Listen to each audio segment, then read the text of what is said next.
হায় হায় বিধাতা, এ কেমন বাড়িতে আমার বাবা মা আমাকে বিয়ে দিল।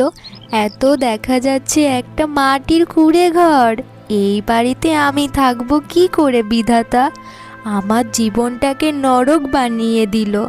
আমার বাবা মার কত স্বপ্ন দেখিয়েছিল পাশের গ্রামের জমিদারের বউ হব, কিন্তু এখন দেখা যাচ্ছে একটা দিনমজুরের স্ত্রী হলাম শেষে। আমি এখানে এক মুহূর্তও থাকতে পারবো না, এক মুহূর্তও না। এরকম গরিব একটা পরিবারে আমার কোনোদিনই বিয়ে হবে, আমি তো কল্পনাও করিনি কোনো দিন। বৌমা, দয়া করে একটু শান্ত হও মা। আমার ছেলের সাথে তোমার বাবা মা খুব দেখে শুনেই তোমাকে বিয়ে দিয়েছে মা। কিন্তু মা, একটা কথা সব সময় মনে রেখো, আমরা গরিব হতে পারি, কিন্তু আমাদের মধ্যে তোমার প্রতি ভালোবাসার কোনো কমতি রাখবো না। তুমি একটু দয়া করে আমাদের সাথে মিশে দেখো বৌমা, তোমায় খুব ভালো লাগবে। এই যে আমার মেয়ে স্বল্পা, তোমাকে খুবই ভালোবাসবে, সারাদিন তোমার সাথে গল্প করবে। হ্যাঁ গো বৌদি, তোমার সাথে আমি সারাটা দিন গল্প করব। দয়া করে একটু শান্ত হও না গো। জানো বৌদি, আমি খুব ভালো ভালো রান্না করতে পারি। সব রান্না করে তোমাকে খাওয়াবো। আমাকে যতই তোমরা লোভ দেখাও না কেন, আমি তোমাদের সাথে কখনোই মানিয়ে নিতে পারবো না। জানো, আমার বাবা মা কত ধনী ছিলেন, আমি কত ভালো মতো থাকতাম ওখানে, কিন্তু এই মাটির বাড়িতে আমি কিভাবে থাকবো এই চিন্তাতে তো আমি পাগল হয়ে যাব। আমি সব কিছুই জানি।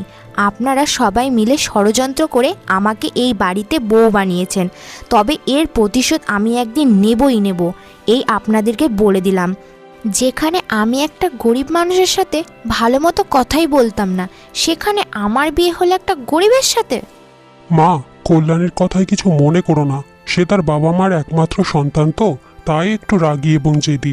তোমরা একটু খাবার দাবারের ব্যবস্থা করো, ওর বোধহয় খুব খিদে লেগেছে। এই শুনুন, সব কথা মুখ সামলিয়ে বলবেন, আর এই বাড়িতে আমি একটা দানাও মুখে তুলবো না। তোমরা কি খাবার খাও সেটা তো তোমাদের বাড়ি দেখেই বোঝা যাচ্ছে। আমি আমার মতন থাকবো। আমার সাথে যদি কেউ কথা বলতে আসো, তাহলে কিন্তু দেখো আমি কি করি। গিন্নি, দয়া করে একটু মাথাটা ঠান্ডা করো। আমি তোমাকে কথা দিচ্ছি গিন্নি, তোমার কোনো কিছুর অভাব আমি কোনো দিনও অপূর্ণ রাখবো না। আমাদের পরিবারের প্রত্যেকটা মানুষই তোমাকে খুব ভালোবাসে। তোমাদের মতো গরিবের ভালোবাসার আমার একদম প্রয়োজন নেই। বাবা মার সম্মান যাবে বলেই আমি এখানে থেকে যাচ্ছি, কিন্তু আমার সাথে কেউ সম্পর্ক করার একদম চেষ্টা করো না। বৌমা, তুমি দয়া করে আমাদের কথাটা একবার শোনো। আমার আগে একটা মেয়ে ছিল, এখন আমার এই সংসারে আর একটা মেয়ে এসেছে। এখন আমার মোট দুটো মেয়ে, একটা ছেলে। তোমার কোনোদিনও কোনো কাজ করতে হবে না মা, তুমি শুধু পায়ের উপর পা তুলে খাবে। যা কাজ করার আমি আর শম্পা করব। আমি বুড়ো মানুষ, আমার কথাটা একটু রাখো মা। দুটো খেয়ে নাও আগে, সারাটা দিন তো অনেক দূরের পথ থেকে এসেছো, পেটে খিদে রেখে রাগ করো না মা। হ্যাঁ বৌদি, চলো না গো, তোমাকে আর বড় ভাইকে খাবার বেড়ে দিই। আর এটা তো তোমারই বাড়ি, তুমি যেমনটা ইচ্ছে খেতে চাও আমি ঠিক তেমনটাই তোমায় রান্না করে দেব। একবার তুমি খাবার খেয়ে দেখোই না কেমন ভালো লাগে, তারপর না হয় আমাকে বলো।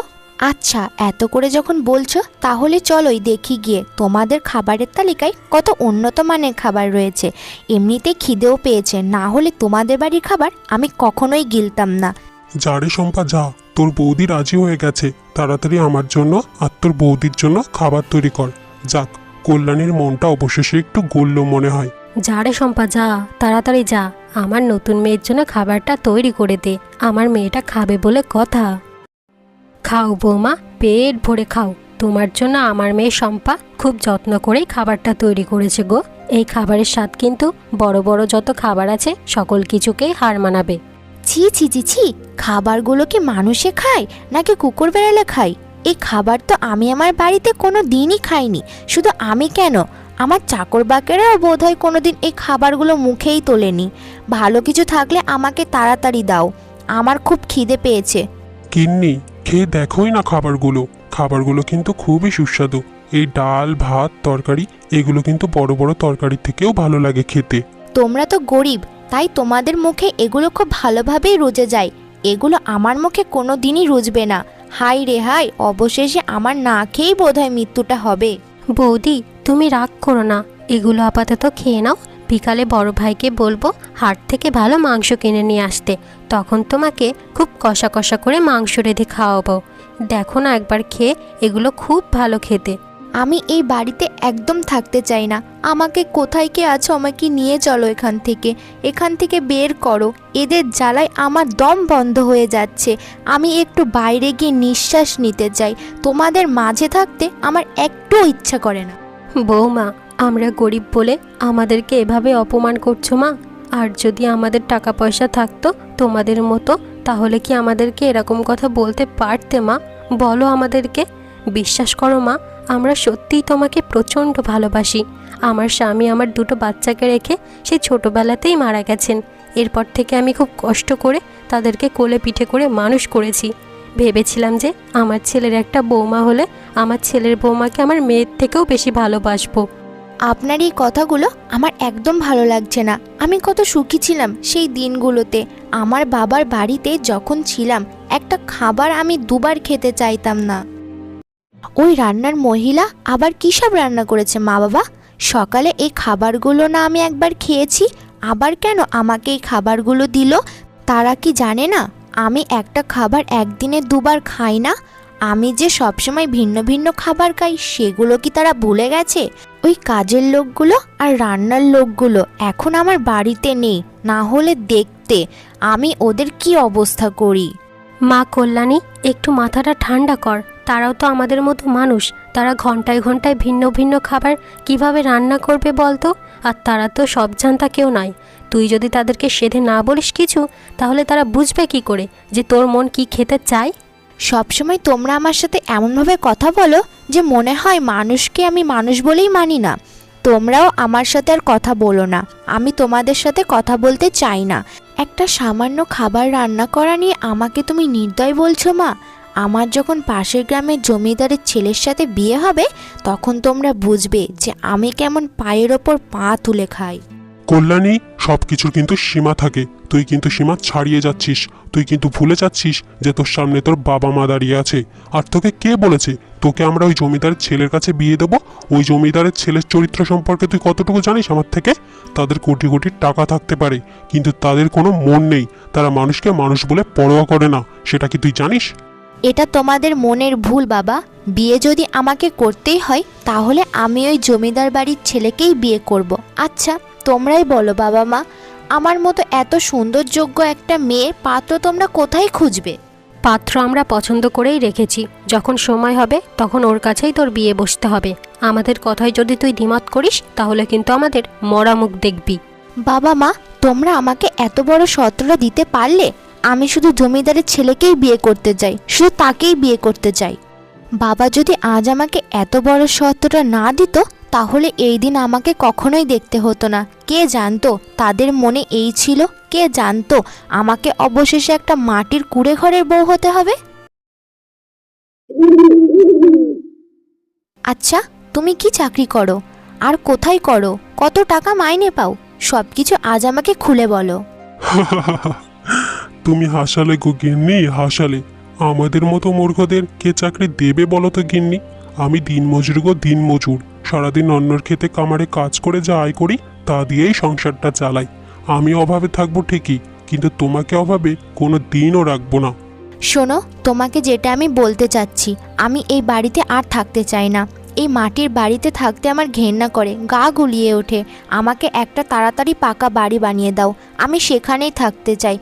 অপেক্ষা করো গিন্নি, অপেক্ষা করো। সব কিছুই আমার মনে মনে আছে। তোমার জন্য একটা পাকা বাড়ি আমি নিশ্চয়ই করে তুলবো। আমি আস্তে আস্তে টাকা জমাচ্ছি গিন্নি। খুব শীঘ্রই বাড়ির কাজে হাত লাগাবো। একটা প্রথমে জায়গা কিনবো, তারপর হবে সব কিছু। এটা আমার বংশের পুরনো বাড়ি তো, তাই এটাকে ভাঙতে খুবই কষ্ট হচ্ছে। কোন দিন তুমি পাকা বাড়ি বানাবে আর সেই বাড়িতে আমি থাকবো, ততদিনে আমি মরেই যাব হয়তো। আমার কি সুন্দর জীবন ছিল, যা চাইতাম তাই সাথে সাথে হাজির হতো। কিন্তু আজ আমি একটা গরিব ঘরের বউ। বিধাতা, আমাকে উঠিয়ে নাও। এই সংসারে থাকতে আমার একদম ভালো লাগছে না। গিন্নি, তোমার আগে যেন আমার মৃত্যু হয়, এরকম কথা তুমি আর কোনো দিনও বলবে না। আমার মা, আমার বোন, আমি তোমাদেরকে প্রচণ্ড ভালোবাসি গো, প্রচণ্ড ভালোবাসি। ভালোবাসার দরকার নেই আমার কাছে টাকাই সব। আমার কাছে টাকা থাকলে আর কোনো ভালোবাসার প্রয়োজন হবে না। এ কোথায় আমাকে বিয়ে দিলে বাবা মা? দয়া করে কান্না করো না গিন্নি, তোমার চোখের জল দেখলে যে আমার বুকের ভেতরটা মোচড় দিয়ে ওঠে। দয়া করে কান্না থামাও, একদিন আমাদের সুখ নিশ্চয় হবে। মেয়েটার বিয়ে হলো সে কতদিন হয়ে গেল, কিন্তু এখনো তো একটা খোঁজও নিচ্ছ না। মেয়েটা কেমন আছে, কি করছে, কোনো কিছুই তো আমরা জানি না। এভাবে শাস্তি না দিলেও হতো মেয়েটাকে। আমি জানি আমাদের মেয়ের স্বামী রাহুল ও খুবই ভালো মানুষ, কিন্তু আমার মেয়েটা কি মানিয়ে নিতে পারবে ওখানে? পারবে গিন্নি পারবে, তুমি একদম চিন্তা করো না তো। একটা কথা সবসময় মনে রেখো, ভালোবাসা সব কিছুই মানিয়ে নেয়। আর আমাদের মেয়ে যা অহংকারী, সে তো গরিব মানুষদেরকে তো একদমই পছন্দ করতো না। তাই আমি রাহুলকে পছন্দ করে ওর কাছে বিয়ে দিয়েছি। রাহুলের মতো ভালো ছেলে আমি এই জগতে আর একটাও দেখিনি। ওর কাছে আমাদের মেয়ে খুব ভালোই থাকবে। আমারও বিশ্বাস আছে যে রাহুলের কাছে আমাদের মেয়ে খুব ভালোই থাকবে, কিন্তু আমাদের মেয়ে তো পাশের গ্রামের জমিদার ছেলেকে খুবই পছন্দ করত। আমাদের মেয়ে পাশের গ্রামের জমিদারের ছেলেকে পছন্দ করতো না গিন্নি, ও টাকা পয়সাকে পছন্দ করত। আর তুমি তো জানো গিন্নি, ওই পাশের গ্রামের জমিদারের ছেলের চরিত্র কতটা খারাপ। ওই অসভ্য লোকের কাছে আমার মেয়ের বিয়ে হলে তো আমার মেয়েটা আরও খারাপ হয়ে যাবে। তাই ওকে একটা ভালো মানুষের কাছে বিয়ে দিয়েছি, যেন মেয়েটা একটু শিক্ষা দীক্ষা পায়। আসলেই গো, তোমার বুদ্ধির জবাব নেই। ভালো মানুষের কাছে গেলে মানুষ ভালোই হয়, আর খারাপ মানুষের কাছে গেলে মানুষ খারাপ হয়। জানি না গো, জানি না আমাদের মেয়ে রাহুলের পরিবারকে কতটা কষ্ট দিচ্ছে। তবে বিধাতার কাছে প্রার্থনা করি সবাই যেন সুখে থাকে আর ভালো থাকে। কিন্তু আমার মন বলছে গো, আমাদের মেয়ে দেখো খুব তাড়াতাড়ি নিজেকে শুধরে নেবে। সেটাই যেন হয় গিন্নি, আমিও চাই আমাদের মেয়ে যেন ভালো মানুষ হয়। আমাদের পূর্বপুরুষেরা গরিব মানুষদের কখনোই অসম্মান করেনি, কারণ তারা খাটে বলেই আমরা পায়ের উপর পা তুলে খেতে পারি। হ্যাঁ গো, তুমি একদম ঠিক কথা বলেছ। দিনমজুর কৃষকরা এত কাজ করে বলেই তো আমরা এত সুখী আছি, না হলে তাদের কাজ আমরা কোনো দিনও করতে পারতাম না। এগুলো কখনোই সম্ভব নয় আমাদের কাছে। এত শরীর খারাপ আমার তো কখনোই হয়নি। আমার দমটা বন্ধ হয়ে যাচ্ছে। আমি এই বাড়িতে থাকতে চাই না। আমাকে মুক্তি দাও তোমরা, আমাকে মুক্তি দাও। মা গো, সব কিছুই জোর করে পাওয়া যায়, কিন্তু ভালোবাসা কখনোই জোর করে পাওয়া যায় না। আমাদের জন্য তুমি এতটা অসুস্থ হয়ে যাবে তা আমরা কল্পনাও করিনি গো মা। আমরা ভেবেছিলাম কি জানো, যে আমাদেরকে দয়া করে হলেও তুমি একটু ভালোবাসবে, কিন্তু আমাদেরকে তো তুমি সহ্যই করতে পারো না মা। আমি আপনাদেরকে কখনোই সহ্য করতে পারবো না। আমি গরিব মানুষদের একদম দেখতে পারি না। আমার এই অসুস্থতার জন্য আমার জন্য মৃত্যু লিখে রাখে, মৃত্যু লিখে রাখে। আমার চিরদিনের স্বপ্ন ছিল আমি জমিদারের বউ হব। আমি জমিদারের বউ হতে চাই। এই পরিবারের বাড়ির বউ আমি হয়ে থাকতে চাই না। এখানে আমার ইচ্ছা কোনোটাই পূরণ হচ্ছে না। শুধু ভালোবাসা দিয়ে কি সব কিছু হয়? ঠিক আছে গিন্নি, তাহলে তোমার কথাই আমরা মেনে নেব। তোমার যেখানে ইচ্ছা তুমি সেখানেই চলে যেও, কিন্তু তোমার এই অসুস্থতায় আমাদেরকে একটু সেবা করতে দাও গিন্নি। তুমি সুস্থ হয়ে গেলে যেদিকে ইচ্ছা সেদিকে চলে যেও। এই অসুস্থ শরীর নিয়ে তুমি গেলে যে একটা দুর্ঘটনা ঘটে যেতে পারে। দয়া করে আমার এই শেষ কথাটি রাখো তুমি গিন্নি, তোমাকে অনুরোধ করে বলছি। বৌদি, তোমার পায়ে পড়ছি, আমাদেরকে ফিরিয়ে দিও না। তোমার সেবা যত্ন একটু করতে দাও। বিশ্বাস করো বৌদি, তোমাকে আমি খুবই ভালোবাসি। আমার মা, দাদা সবাই তোমাকে প্রচণ্ড ভালোবাসে, কিন্তু তুমি যখন আমাদের সাথে থাকতে চাও না, তাহলে তোমাকে আর আটকাবো না আমরা। ঠিক আছে, আমি তোমাদের কথাই রাখলাম। আর আমার এই অসুস্থ শরীর নিয়ে আমি কোথাও যেতেও পারবো না, কিন্তু যখন আমি সুস্থ হয়ে যাব তখন আমি যেদিকে চোখ যাই সেদিকে চলে যাব। যদি তোমরা আমাকে আটকানোর চেষ্টাও করেছো, তাহলে আমার মরা মুখ দেখবে। আমার মতো মেয়ে তো রাজপ্রসাদের মতো জায়গায় থাকার কথা, সেখানে আমি একটা মাটির কুড়ে ঘরে থাকছি। ছি ছি ছি। মা গো, এখন একটু ঘুমানোর চেষ্টা করো। একটু ঘুমালে শরীরটা ভালো লাগবে। আর কোনো কথা বলো না মা। আর আমি রাহুলকে পাঠাচ্ছি বদ্যিমশাইকে নিয়ে আসতে। বদ্যিমশাই জড়িবুটি দিলেই তুমি সুস্থ হয়ে যাবে মা। আর তোমার কি কি খেতে চাই আমাকে বলো, আমরা সর্বোচ্চ চেষ্টা করব তোমাকে সব কিছু খাওয়ানোর। তুমি আমাদেরকে পর ভাবতে পারো মা, কিন্তু বিশ্বাস করো আমরা তোমাকে এতটাই ভালোবাসি যে তোমার জন্য সব কিছুই করতে পারবো। আচ্ছা মা, আমি এখন একটু বদ্যিমশাইয়ের কাছে যাচ্ছি, কল্যাণীর জন্য কিছু ওষুধপত্র নিয়ে আসি। তাড়াতাড়ি চিকিৎসা যত করব ততই তাড়াতাড়ি ভালো হবে। আচ্ছা বাবা রাহুল, তাহলে তুই বুদ্ধিমশাইয়ের কাছে যা। আমি আর শম্পা মিলে বৌমার জন্য একটু ভালো মন্দ রান্না করি। হে বিধাতা, তুমি আমার বৌমাকে সুস্থ করে দাও। আমার আয়ুটা যেন বৌমার হয়ে যায়, সেটাই তুমি করে দাও। শুনুন আপনারা, আমি এখন সম্পূর্ণ সুস্থ। আমি এখন আমার যেখানে ইচ্ছা আমি সেখানেই চলে যাচ্ছি। আমার বাবা মা যদি তাদের বাড়িতে জায়গা না দেয় তাহলে আমি পাশের গ্রামে চলে যাব। সেখানে গিয়ে আমি জমিদারের ছেলের কাছে বলবো যে আমি তাকে কতটা পছন্দ করতাম। আমাকে সে নিশ্চয়ই মেনে নেবে। সে তুমি যাও বৌমা, তবে আমাদেরকে ক্ষমা করে দিও যদি কোনো অপরাধ করে থাকি তোমার সাথে। তবে একটা কথা মনে রেখো বৌমা, এই বাড়ির দরজা তোমার জন্য সারা জীবন খোলা থাকবে। তোমার যদি মনে হয় আমরা তোমাকে কোনোদিনও বিন্দু মাত্র ভালোবেসেছিলাম তাহলে আমাদেরকে এক নজর দেখে যেও বৌমা। বৌদি, আমাদেরকে ছেড়ে যেও না তুমি। তোমাকে আমি খুব ভালোবেসে ফেলেছি। তুমি যখন এই বাড়িতে থাকতে তখন বাড়িটা কত ভালো লাগতো। এখন তুমি চলে গেলে আর কাকে বৌদি বলে ডাকবো? সে তুমি কাকে বৌদি বলে ডাকবে তোমরা নিজেরাই তা বিচার করে নিও।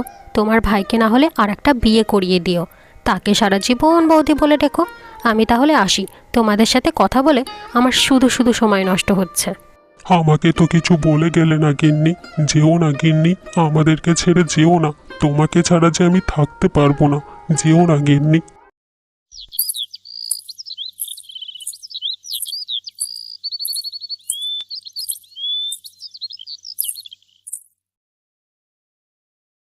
আরে আরে চন্দ্রা, তুই এখানে?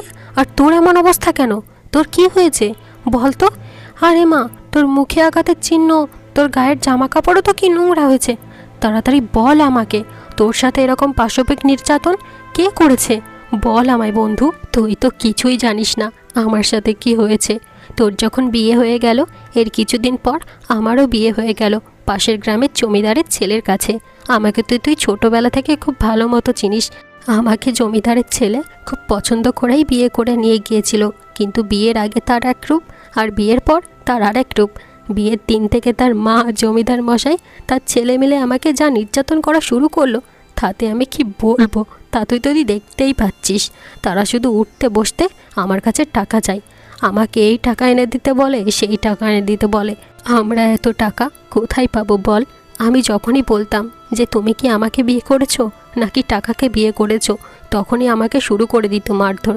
কিন্তু আজও তারা আমার কাছে যৌতুক চাইলো, কিন্তু আমি অস্বীকার করলাম বলে আমাকে সবাই মিলে খুব মারধর করলো। আমাকে মেরে তারা বাড়ি থেকে তাড়িয়ে দিয়েছে রে, তাড়িয়ে দিয়েছে। আমি যদি এই টাকাওয়ালা জমিদারের কাছে বিয়ে না করে তোর মতো একটা দিনমজুরের কাছে বিয়ে করতাম তাহলে অনেক সুখী থাকতাম। কিন্তু কিন্তু তুই এখানে কিভাবে, কোথায় যাচ্ছিস রে বান্ধবী? আসলে বন্ধু, এই তো একটু হাঁটতে বের হয়েছিলাম। ওই জমিদারের ছেলে এত পাষাণ আর নির্দয়, এ তো আমি আগে কখনোই জানতাম না। ছি ছি ছি ছি। শুধু নির্দয় না, ও মানুষকে মানুষ বলে গণ্যই করে না। এই দুনিয়াতে টাকাই সব না রে বন্ধু, টাকাই সব না। ভালোবাসা থাকলে না খেয়েও কাটিয়ে দেওয়া যায়, কিন্তু অত্যাচার অসম্মান করলে সেখানে থাকবো কী করে বল? কিন্তু তুই কত ভাগ্যবতী রে বন্ধু, তোর স্বামী এত ভালো যে গ্রামের সবাই তোর স্বামীকে খুব ভালো মানুষ বলে জানে। তোর স্বামীকে আর শ্বশুরবাড়ির মানুষকে আগলিয়ে রাখিস রে বন্ধু, তোর শ্বশুরবাড়ির মানুষ খুবই ভালো মানুষ। হে বিধাতা, এ আমি কি শুনতে পেলাম? যে জমিদারের ছেলের জন্য আমি আমার মা বাবার সাথে তর্ক করতাম প্রতিদিন, তার এই রূপ! আজকে যদি আমার বন্ধুকে না দেখতাম তাহলে তো আমি কখনোই জানতাম না। সব কিছুই বোধহয় তোমার ইশারা বিধাতা, তোমারই ইশারা। আমার স্বামী রাহুল কত ভালো মানুষ, তার মা বোন আমাকে কত ভালোবাসতো, কিন্তু আমি সোনার সংসার রেখে এ কোথায় চললাম, কোথায়? না না না না, এখনই ফিরে যেতে হবে আমাকে, এক্ষুনি। শোন বন্ধু, তোর সাথে আমি পরে কথা বলবো, আমার একটা জরুরি কাজ পড়ে গেছে। আমি এখন আসি, তুই সাবধানে বাড়ি চলে যাস। হ্যাঁ, সাবধানে যাস, আমি আসি।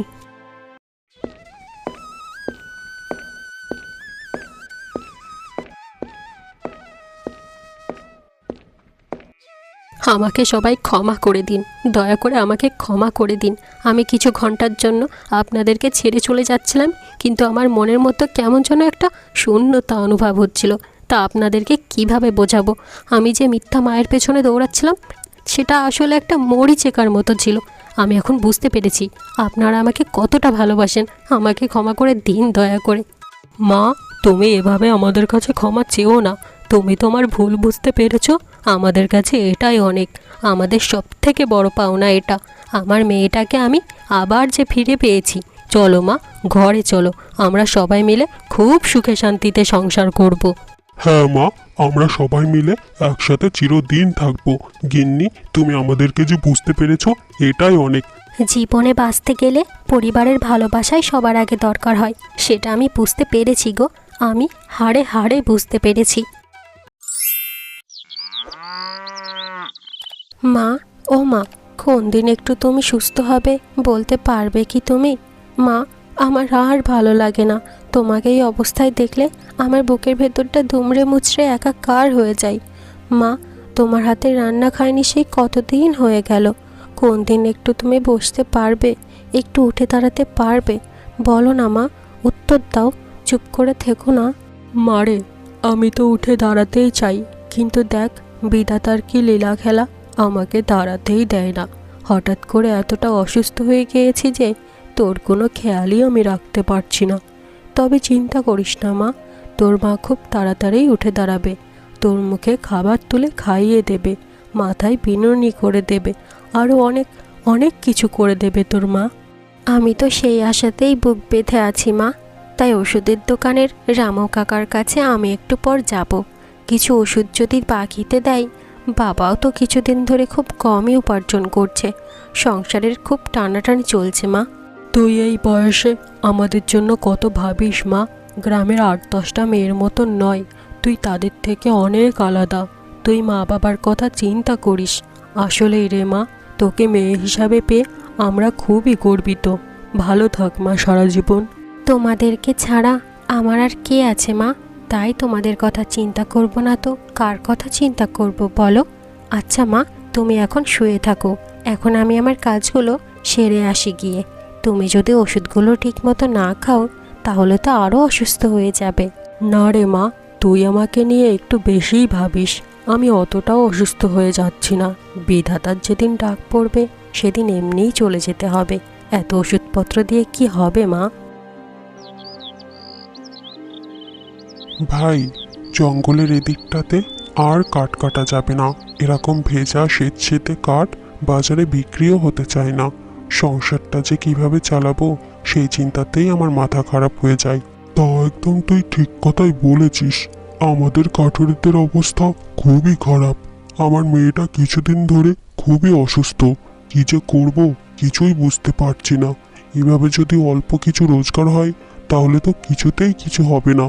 সংসার চালাবো নাকি মেয়ের চিকিৎসা করব?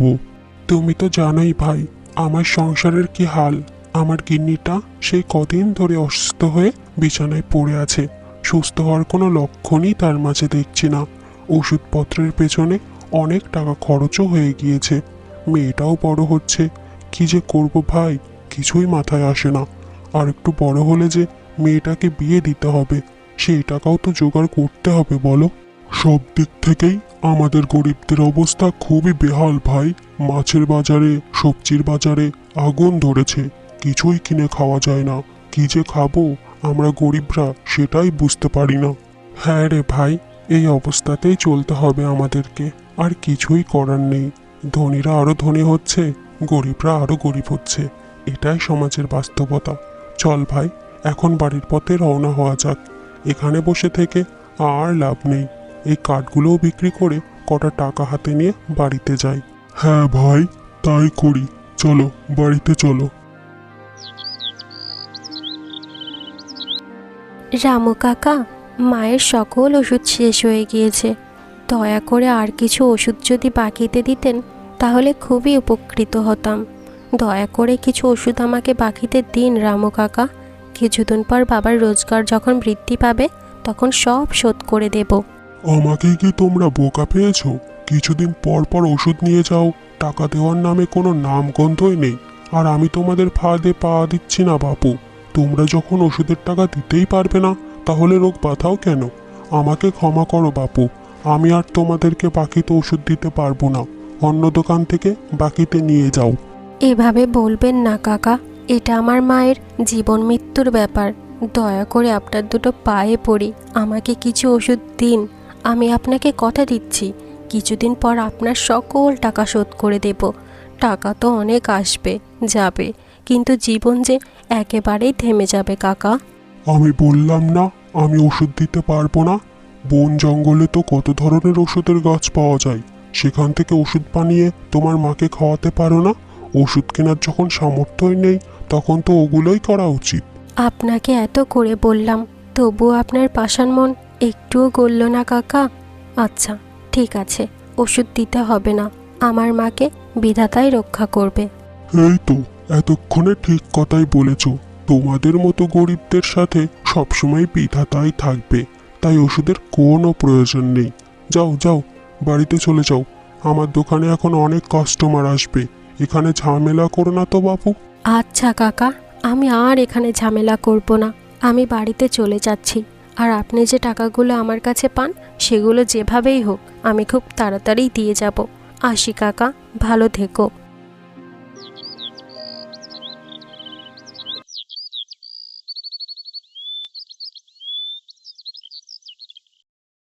আমার রূপকথা মা, কোথায় গেলি তুই? আয়, তোর বাবার বুকে আয়। রূপকথা মা, কোথায় গেলি তুই আমাকে ছেড়ে? আয় না মা, আয়। দয়া করে আপনি একটু চুপ করুন। আমাদের মেয়ের রূপকথা হারিয়ে গেছে, সেই 15টি বছর হয়ে গেছে। তার শোকে তো আপনি পাথরই হয়ে গেছেন। জমিদারের কাজ সব কিছুই মাথার উপরে উঠে গেছে। আমাদের রূপকথা কোনো দিনও আর ফিরে আসবে না, এই সত্যটা আপনাকে মেনে নিতেই হবে। আমি তো ওর মা, আমারও তো কষ্ট হয় ওর জন্য, কিন্তু আপনি একটু বেশি ভেঙে পড়েছেন ওর জন্য। বিধাতা যদি কপালে লিখে থাকে, তাহলে আমাদের রূপকথা একদিন না একদিন আমাদের ঘরে ঠিক ফিরে আসবে। তুমি দেখো, একটু শান্ত হও তুমি। সেই আশাতেই তো বসে আছি গিন্নি। কত বছর পর আমার একটা সন্তান বিধাতা দিয়েছিল, তাও আবার কেড়ে নিলেন। জানি না আমাদের রূপকথা কোথায় আছে, কেমন আছে। যতদিন যাচ্ছে আমার রূপকথার শোকে আমার মনের ভেতর গেঁথে যাচ্ছে। তুমি জানো কি গিন্নি, আমার মেয়ে কোনো দিন আমার বুকে ফিরে আসবে? বলো না গিন্নি, বলো। খুব তাড়াতাড়ি আমাদের মেয়েকে আমরা খুঁজে পাবো। দেখো তুমি, আমার মন বলছে তুমি এখন একটু সুস্থ হয়ে যাও না। জমিদারের কত কাজ পড়ে আছে, সে কাজগুলো হাতে তুলে নিয়ে গ্রামবাসীদের একটু উপকার করো। আমি একা সব কিছু সামলাতে পারছি না গো, আমারও তো কষ্ট হয়, আমার যে খুব কষ্ট হচ্ছে। কিভাবে সুস্থ হব? আমার মেয়েকে ছাড়া আমি বাঁচবো না। রূপকথা হারিয়েছে সেই 15টি বছর হয়ে গেছে, কিন্তু আমার মনে হচ্ছে সেদিনই তো হারিয়েছে। আমার মা ফিরে আয়, রূপকথা মা, আমার বুকে ফিরে আয় মা। আপনি একটু শান্ত হন না, আর কত কাঁদবেন? চোখের নিচে যে কালি পড়ে গেছে, আপনার ওপরে কোনো ওষুধই কাজ করছে না। ঈশ্বরের ওপর আমার সম্পূর্ণ বিশ্বাস আছে, আমাদের মেয়ে এখনও বেঁচে আছে। সে যেখানেই থাকুক না কেন, বিধাতা তুমি ওকে রক্ষা করো। মা রূপা, কি রান্না করছিস রে মা? ঘরে তো কিছুই নেই রান্না করার। আরে বাবা, তুমি চলে এসেছো কাজ থেকে? এই তো সোনালি কাকির ওখান থেকে কিছু চাল আর ডাল ধার করে এনেছি, ওগুলোই রান্না করছি। বাবা বসো না, তোমার সাথে দুটো কথা বলি। তোমার সাথে সারাদিনেও তো দুটো কথা বলতে পারি না, আর আমার সাথে কেউ মিশতেও চায় না বাবা। বলে আমরা নাকি অনেক গরিব, তারা মিশলে নাকি তারাও গরিব হয়ে যাবে। তাই আমিও কারোর সাথে মিশি না বাবা। মারে, আমরা গরিব হতে পারি, কিন্তু তোর মতো মেয়ে যে ঘরে আছে সেই বাবা কখনোই গরিব নয়। মা, তুই কত ভালোবাসিস আমাদেরকে, কিন্তু দেখ না মা, আমি তোর একটা হতভাগা পিতা। তোর ভবিষ্যতের জন্য আমি কিছুই করতে পারলাম না। এই যে দেখ না মা, আজ সারাটা দিন কাঠ কাটলাম, একটা কাঠও বিক্রি হলো না। তাই কাঠগুলো নিয়ে চলে এসেছি বাড়িতে। বিপদ যখন আসে তখন এমন করেই বুঝি আসে বাবা। মায়ের শরীরটাও দিন দিন খুবই খারাপ হয়ে যাচ্ছে। রামু কাকার দোকানে গিয়েছিলাম ওষুধ বাকিতে আনতে, কিন্তু আমাকে তাড়িয়ে দিয়েছে বাবা। এই জীবনে আমাদের মতো গরিবদের কোনো সুখই দেখা নেই। তবে আমার মন কি বলে জানো বাবা, আমাদের খুব শীঘ্রই ভালো দিন আসবে, সেদিন আমাদের আর কোনো অভাব থাকবে না। কি রে তুলি, কাজে খুবই ফাঁকি দিতে শুরু করে দিয়েছিস, দেরি করেও আসিস প্রতিদিন, আর রান্নাটাও দেরিতে করিস। কই আগায় তো এখনো আগুনই ধরাস নেই। আমি তো এখন আপনার কাছেই যেতে চাচ্ছিলাম গিন্নিমা, আর এখনই আপনি চলে এসেছেন। আসলে হয়েছে কি গিন্নিমা, রান্না করার কোনো কাঠই নেই। গতকাল বলবো বলবো করে ভুলেই গেছি, কাঠ ছাড়া যে রান্না হবে না গিন্নিমা। আসলেই তোকে যে কি বলবো সেটা আমার মুখে আসে না। তুই আজ বলছিস যে কাঠ নেই, ঠিক আছে আমি লোক পাঠাচ্ছি তাড়াতাড়ি কোথাও থেকে কাঠ নিয়ে আসার জন্য। হ্যাঁ গিন্নিমা, বলুন কি হয়েছে? আমাকে জরুরি তলব করেছেন যে, কোনো সমস্যা হয়েছে নাকি গিন্নিমা? আরে না, তেমন কোনো সমস্যা নয়। আসলে রান্না করার কাঠ নেই, গতকালই কাঠ শেষ হয়েছে। আর রান্নার মেয়ে আজ সকালে আমাকে বলছে যে কাঠ ছাড়া রান্না করব কিভাবে। দেখো তো বাপু, এটা কি কোনো কথা হলো? তুমি এক কাজ করো, গ্রামের কোনো কাঠুরের কাছ থেকে আপাতত কিছু কাঠ নিয়ে এসো, রান্নাটা হোক, তারপর দেখা যাবে। ঠিক আছে গিন্নিমা, আমি এখনই যাচ্ছি। গ্রামের এক কাঠুরে আছে আমার পরিচিত, ওর কাছে সচরাচর কাঠ পাওয়া যায়। ওকে গিয়েই বলছি তাড়াতাড়ি কাঠ দিয়ে যেতে। ঠিক আছে, আর কোনো কথা না বলে এখনই তাহলে তাড়াতাড়ি যাও। আচ্ছা ঠিক আছে গিন্নিমা।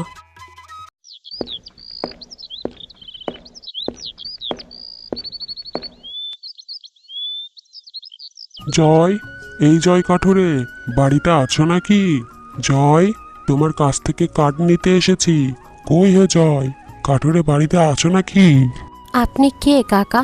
আর বাবা একটু ঘুমাচ্ছে, সকাল থেকে বাবার শরীরটা খুবই খারাপ। বাবাকে কি বেশি দরকার?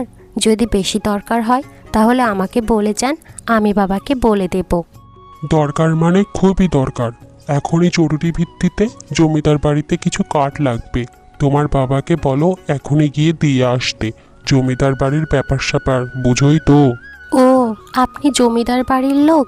কিন্তু বাবার যে শরীরের অবস্থা, কোনো মতেই তো জমিদার বাড়িতে গিয়ে কাঠ দিয়ে আসতে পারবে না। ঘরে কিছু বিক্রি না হওয়া কাঠ অবশ্য আছে, সেগুলো আমি দিয়ে আসলে হবে না?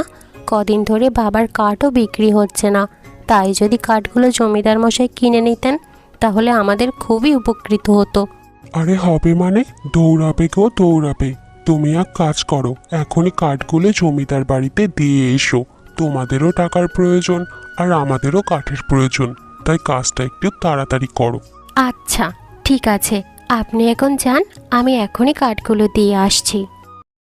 বাবা, জমিদার বাড়ি থেকে লোক এসেছিলেন, বলেছে জমিদার বাড়িতে জরুরি ভিত্তিতে কিছু কাঠ লাগবে। আমি বলে দিয়েছি জমিদারের লোককে যে আমি গিয়ে কাঠ দিয়ে আসবো। মারে, আমি না হয় যেতাম, তুই কেন বলতে গেলি? আমি অতটাও অসুস্থ হয়ে যাইনি রে।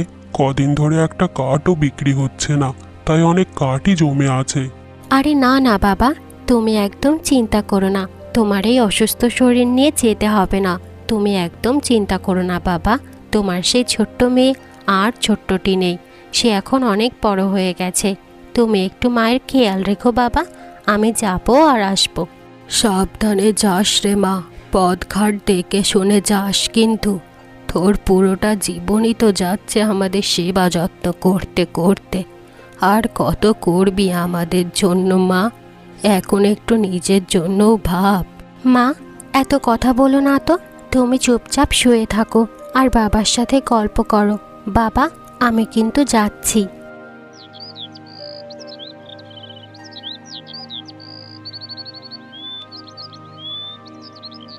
এই ধরুন মশাই, ঘরে যা কাঠ ছিল সব কাঠই আপনাকে দিয়ে গেলাম। এখন যদি দয়া করে কাঠের টাকাটা দিয়ে দিতেন তাহলে খুবই ভালো হতো। ঘরে অসুস্থ মাকে রেখে এসেছি তো, তাই আমাকে তাড়াতাড়ি আবার যেতে হবে। টাকা তো আমি দেব না মেয়ে, টাকা দেবে জমিদার গিন্নি। মা, তুমি একটু দাঁড়াও, উনি এখনই আসবেন তোমার টাকাটা নিয়ে, একটু অপেক্ষা করো। তুমি কে মা? তোমাকে আমার খুব পরিচিত মানুষের মতো লাগছে গো মা। তোমার পরিচয় কি? বলো মা, তোমার পরিচয় কি? মানে আপনি এসব কি বলছেন? আপনাকে তো আমি জীবনে প্রথমবার দেখলাম। আর আপনার পরিচিতই আমি হব বা কী করে? আমার বাবার নাম তো জয়, আমার বাবা একজন কাঠুরে। আপনার কোথাও ভুল হচ্ছে মালকিন। না না না, মায়ের চোখ কখনো মিথ্যা কথা বলতে পারে না। এই মুহূর্তে তোমার বাবাকে তলব করো। তাড়াতাড়ি বলো যে জমিদার গিন্নির ডাক পড়েছে, তোমাকে এখনই দেখা করতে হবে। আমি আমি এত বড় ভুল করতেই পারি না। তাড়াতাড়ি বলো মা, তাড়াতাড়ি বলো। আপনি এত উতলা হবেন না, দয়া করে একটু শান্ত হন। আমি আমার বাবাকে এখনই খবর পাঠাচ্ছি। আমি কিছু বুঝতে পারছি না মালকিন, আপনি কি কথা বলছেন আর কেনই বা বলছেন? জয়, তোমাকে জমিদার আদেশ করছে, তাড়াতাড়ি বলো সত্যিটা কি। এই মেয়েটাকে, এটা তোমার নিজের মেয়ে কখনোই হতে পারে না। বাবার চোখ কখনোই ভুল বোঝে না। এই এই আমার হারিয়ে যাওয়া মেয়ে, সেই চোখ, সেই চাহনি। আমার মেয়ের চোখও এরকম ছিল। তাড়াতাড়ি বলো জয়, তোমাকে আমি অনুরোধ করছি। জমিদার মশাই, আপনি ঠিকই আন্দাজ করেছেন, এ আমার নিজের মেয়ে না। আজ থেকে 15 বছর আগে আমি জঙ্গলে গিয়েছিলাম কাঠ কাটতে। তখন সেখানে দেখি একটা গাছের নিচে একটা ফুটফুটে বাচ্চা পড়ে আছে। তাকে দেখে আমার বড্ড মায়া হয়। আহারে, এরকম ফুটফুটে বাচ্চাটাকে কে ফেলে গেল? কেউ চেয়েও পায় না, আর কেউ কেঁদেও পায় না। আমি তো নিঃসন্তান, আমাকে বোধহয় বিধাতা এই সন্তান দান করেছে। একে আমি আমার বাড়িতে নিয়ে যাব, নিয়ে নিজের মেয়ের মতো লালন পালন করব, দিয়ে মানুষ করব। আমার মা, বাড়িতে চল মা, আমি যা খাই তোকেও তাই খাওয়াবো। এরপর ওকে আমি আমার বাড়িতে নিয়ে আসি। এরপর জানতে পারি কোনো এক অজানা ব্যক্তি এসে বাচ্চাটাকে জঙ্গলে ফেলে রেখে গিয়েছিল, কিন্তু আমি তার খোঁজ নেইনি, কারণ আমি নিঃসন্তান ছিলাম। ওর মায়াবী মুখটা দেখে আমি সব কিছুই ভুলে যাই, নিজেকে পিতা বলে পরিচয় দিই। এই আমার হারিয়ে যাওয়া মেয়ে, এ আমার মেয়ে রূপকথা। আজ থেকে 15 বছর আগে আমার বাচ্চাকে আমার শত্রু চুরি করেছিল, কিন্তু তাকে যখন আমি খুঁজে পাই তখন সে মৃত্যু পর্যায়ে ছিল। সে শুধু আমাকে এটাই বলেছিল যে আপনার মেয়েকে আমি জঙ্গলের আশেপাশে রেখে গিয়েছি। আমার রূপকথা মা, মা, তোর জন্য তোর বাবা আজ 15 বছর ধরে কান্না করছে। হ্যাঁ জমিদার মশাই, এই হয়তো আপনার সেই হারিয়ে যাওয়া মেয়ে। আমি এটা ভেবে অনেক খুশি জমিদার যে আপনার মেয়ে আমার কাছে অনেক কষ্টে ছিল, কিন্তু এখন থেকে সে আর কোনো কষ্ট করবে না। সে এখন বাকিটা জীবন সুখেই থাকবে। তার মানে আমার আসল পিতামাতা আপনারা? বাবা মা, আমি তোমাদের সন্তান হতে পারি ঠিকই, কিন্তু আমাকে আমার বাবা মা আমাকে সন্তানের মতোই লালন পালন করেছে। তাই আপনাদের কাছে আমার আর্জি যেন আমরা সবাই মিলে একসাথে থাকতে পারি। আর মা খুবই অসুস্থ, মায়ের একটা ভালো কোনো চিকিৎসার ব্যবস্থা করুন দয়া করে। তোর কথাই আমি মেনে নিলাম রূপকথা। আমরা সবাই মিলে একসাথে থাকবো। তোর উপরে আমাদের যতটা না অধিকার রয়েছে তার থেকে তাদের অনেক বেশি অধিকার রয়েছে। আগে তুই একটু কাছে আয় মা, তোকে একটু ভালো মতো দেখি। আমার রূপকথা মা আমার বুকে ফিরে এসেছে গো।